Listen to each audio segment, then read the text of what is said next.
Bonjour, c'est Ursule encore. On est le 30 juillet 2023. Alors, je viens sonner la trompette aujourd'hui encore et je viens proclamer le retour de notre Seigneur Jésus-Christ. Amen et alléluia. Soyons tous bénis, soyons remplis de sa joie. Amen. Alors, je viens parler de fille égarée. Reviens à ton Père. Amen. Alors, ce matin, j'ai reçu 3 messages de la part du Seigneur. 3 jugements, amen, à apporter en ligne. Alors, j'ai apporté les 2 premiers. Alors, le premier, c'était le Seigneur qui nous informe qu'il rachète sa vigne, qu'il a racheté sa vigne. Et ayant racheté sa vigne, ceux qui ne font pas partie de la vigne, au fait, sont tout simplement voués à la destruction. Et ça, c'est le premier message.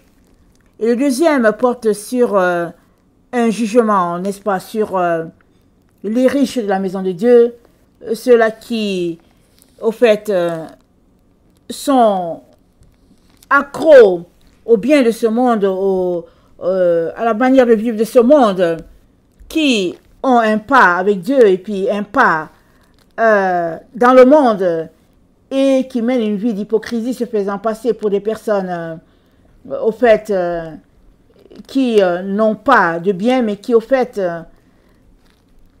jouent le jeu, n'est-ce pas, avec le Seigneur. Un jugement a été prononcé contre eux. Et le troisième jugement, hein, il porte sur les femmes. Amen. Dieu m'a donné un jugement pour ses filles. Et donc, c'est celui-là que j'apporte. Et je demande à ces filles, à ces servantes, aux enfants de Dieu, en tout cas la jeune féminine, de bien prendre le temps devant leur Père, et puis d'écouter ce qu'il a à dire et surtout de changer ce qui a changé. Amen, que le Seigneur bénisse sa parole. Isaïe 3, le verset 16, l'Éternel dit, « Parce que les filles de Sion sont orgueilleuses, et qu'elles marchent le cou tendu et les regards effrontés, parce qu'elles vont à petits pas, et qu'elles font résonner les boucles de leurs pieds, le Seigneur rendra chauve le sommet de la tête des filles de Sion. L'Éternel découvrira leur nudité. En ce jour, le Seigneur ôtera les boucles qui servent d'ornement à leurs pieds, et les filets et les croissants, les pendants d'oreilles, les bracelets et les voiles, les diadèmes, les chaînettes des pieds et des ceintures, les boîtes de senteurs et les amulettes, les bagues et les anneaux du nez,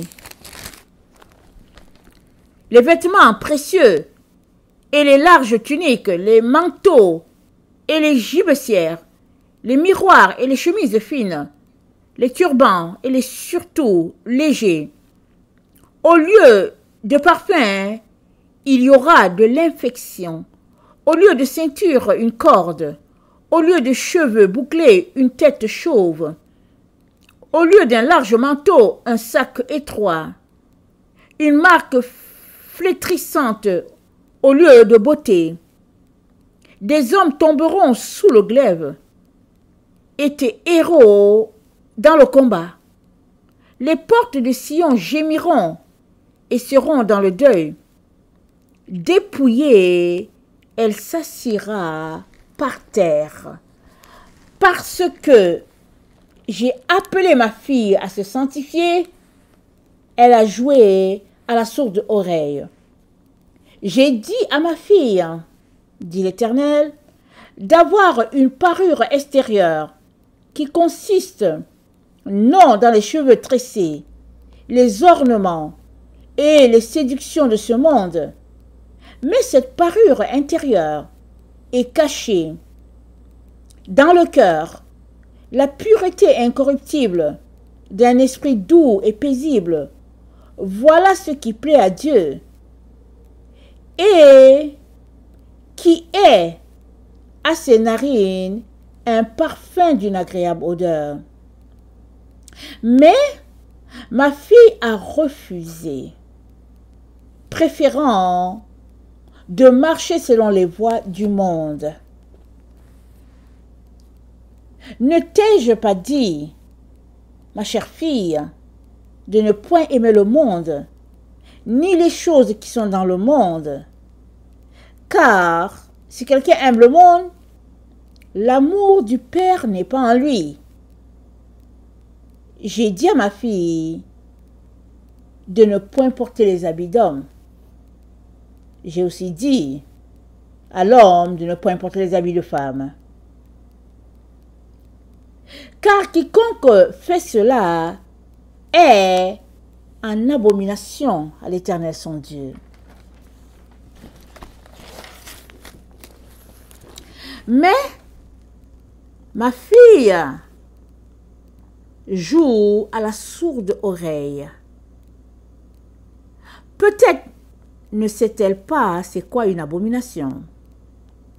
Alors, laisse-moi te définir ce qu'est une abomination. Une abomination, dit l'Éternel, c'est une horreur. Amen. Une abomination, c'est une horreur. Ma fille choisit donc de manière délibérée que moi, son père, je puisse détourner d'elle mon regard.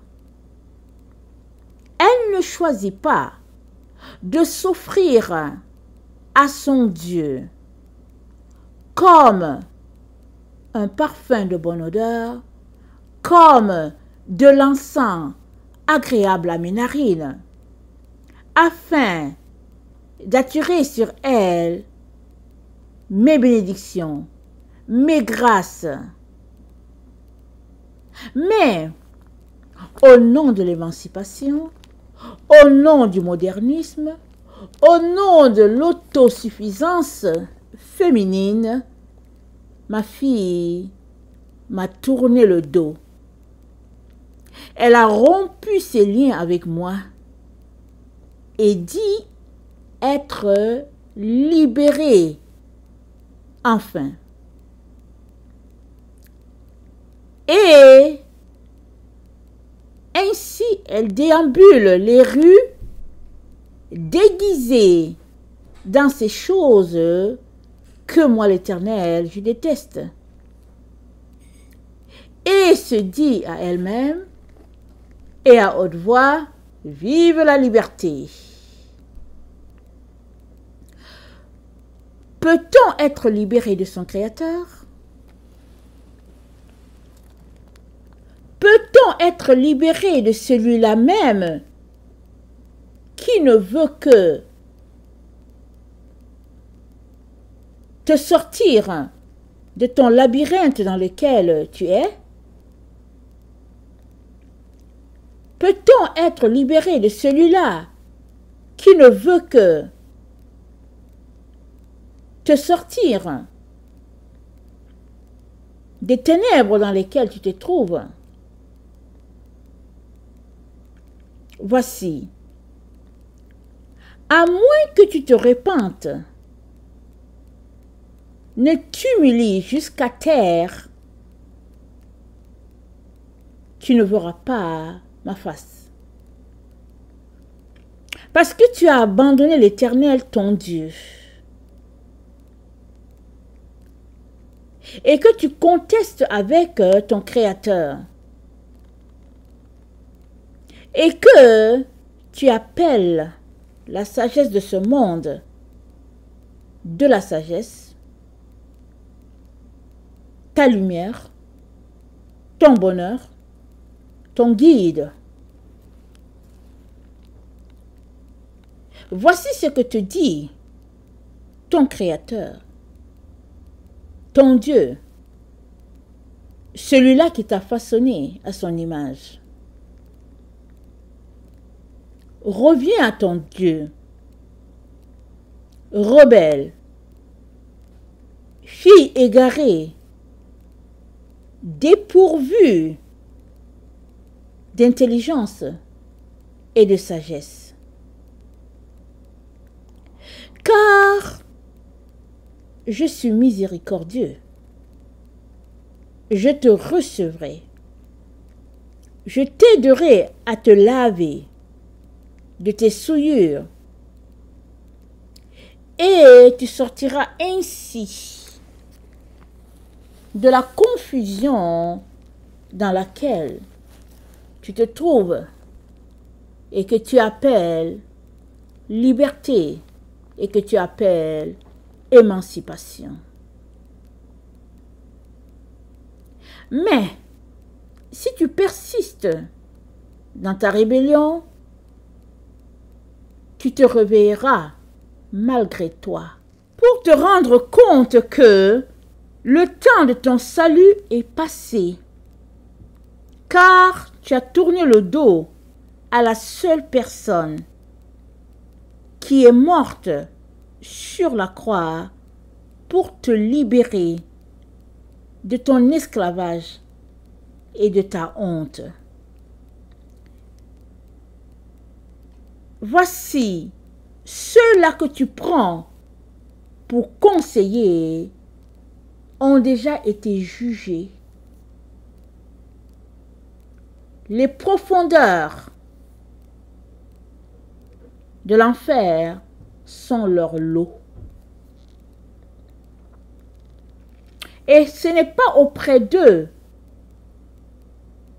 que tu trouveras le salut que tu cherches tant,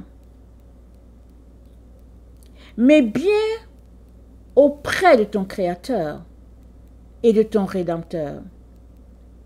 C'est lui ton salut, Jésus-Christ, ton Seigneur.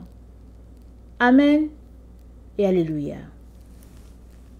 Amen.